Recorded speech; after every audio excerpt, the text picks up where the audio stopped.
On this channel, Million Dollars Made Easy, we love to run numbers for people and answer different questions for them.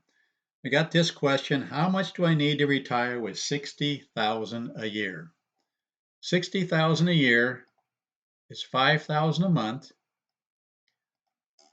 This is a number you really have to work through and figure out, is this what I need in retirement? So this person needs 5,000 a month. Says he is going to get, he takes it right away. In the very first year, he's going to get 1,500 a month from Social Security. What does that mean? That means you need 5,000 a month, but you only need 3,500 coming out of your nest egg because the rest of it's being provided by Social Security. So that's the baseline that we're starting with.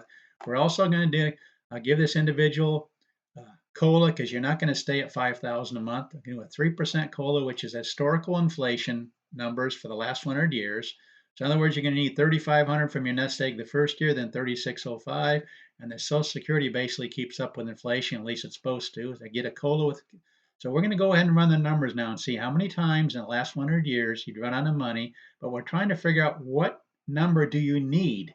So I'm going to start out with the standard $1 million just to see how that would fare. Now, if you do $1 million and you're taking out 3,500 because 1,500 of this 5,000 is coming from Social Security, that's a 4.2% withdrawal rate. I can tell you right now, because I've run the numbers so many times, that you're going to be in fine shape over the last 100 years of returns going forward. I like those, except like 1929, 1930, because they were such down years, as you can see them going down through here. But this will show us here right now how much you'd have left after 10 years, 20 years, and 30 years. I want you to notice after 20 years, you run out of money in 1929 and 1930. Let me click on it. It says you're running out of money in 13 years in 19 if you had returns like 1929. Why? Because the sequence of return risk was horrible.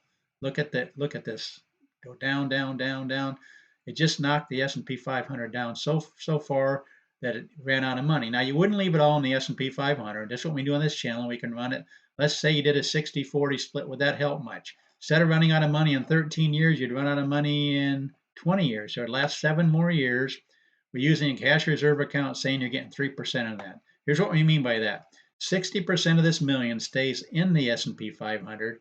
40% goes over into cash reserve account. So when the market's going down, you're not taking this 42,000 and 43,000 out of the S&P 500, because that's already being knocked down. You don't want to knock it down even farther. You don't want to sell low. So it does come out of the cash reserve.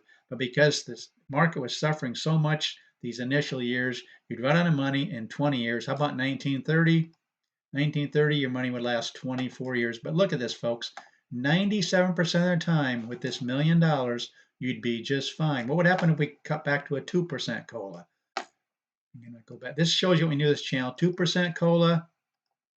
Would that make much difference? I think you're still going to have the issue with 1929, 1930, but every other scenario, you'd be just fine.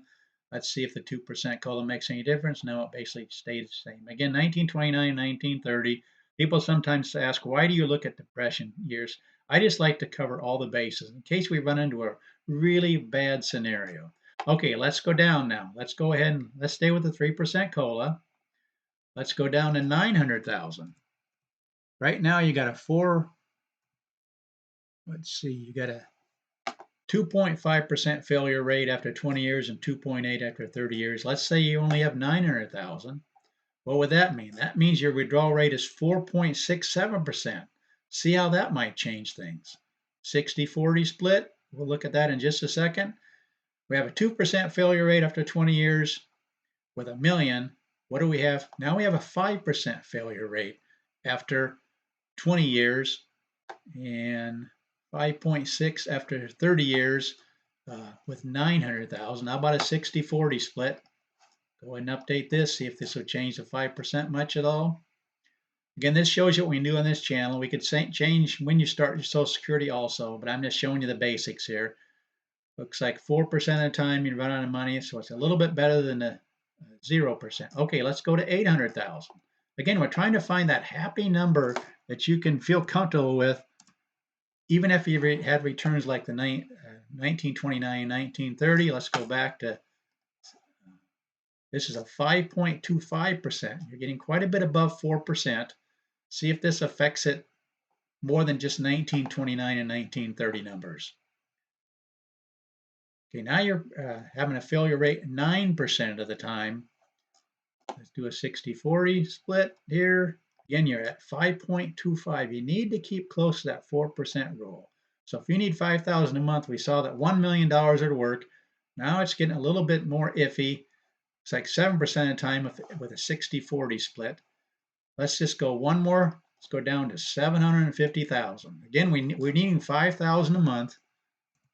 How comfortable, given the returns for the last 100 years, would you be? Right now we got a failure rate of, that was 9%, 7% with a 60-40, 7% with all of it staying in the S&P 500.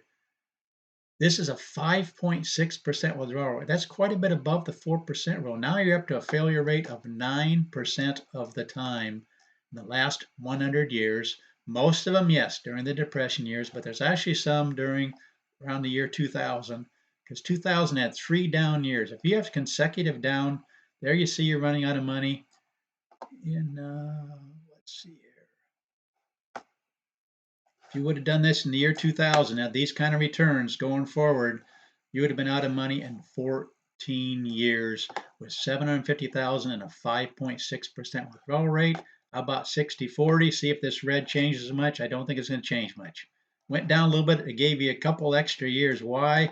Because it's 5.6% is getting a lot higher than what you're getting on your cash reserve account, which is only 3%. But that's what we do in this channel. We run numbers for people. We answer questions like, how much do I need in my nest egg if I need 5,000 a month or 60,000 a year? And we saw that the $1 million would be in great shape almost every single time over the last 100 years. But you start going down to, in this case, 750,000, 5.6% withdrawal rate, then you run into some problems approximately 9 or 10% of the time. And as recently as the year 2000. What was going on in the year 2000? We had 3 down years in a row. That's when the problem was. When you start having consecutive down years, like in the 1930s and the year 2000, you had 3. 1970 and 73 and 74 were the only other times you had consecutive down years. All these other ones you'd be able to handle, but when you have consecutive, but it's usually 3 consecutive. I think if you look at the 73 and 74 years, would be just fine, because otherwise they would have showed up in our numbers here. But 73 and 74, no problem. Here's what you'd have after 1973 numbers. After 20 and 25 years and 30 years, you still have plenty of money left, even with this 5.6% withdrawal rate. But do you know what's going to happen in the future? Can you take that risk that we might, that we won't have another consecutive down years like we had as recently as the year 2000? Anyway, that's what we do in this channel. I love to run numbers for people. Please consider subscribing. Please share this channel with friends. Let them know there's a channel out there that'll run numbers for them, and we'll just give you some kind of a ballpark figure of what might happen in the future based on what's happened on 100 years of data. Thanks for watching.